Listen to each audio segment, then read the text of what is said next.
Hello everybody. Today we're going to talk about how to enable DKIM on a cPanel server. Step number 1, enable DKIM record from cPanel. Log into cPanel and click Email Deliverability under the email section. You will be redirected to a page with a list of domains and their respective deliverability status. Click on the Manage button displayed for the domain you wish to add or modify the DKIM record.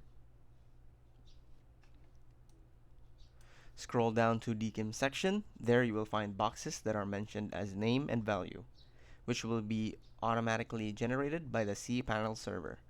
The name section will have the selector.domain_name.com mentioned, and the value section will have the DKIM record for the server.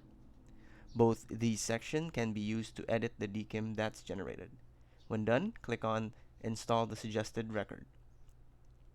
In step 4, the DKIM record is now added to your domain's DNS. And that's it. Thanks for watching.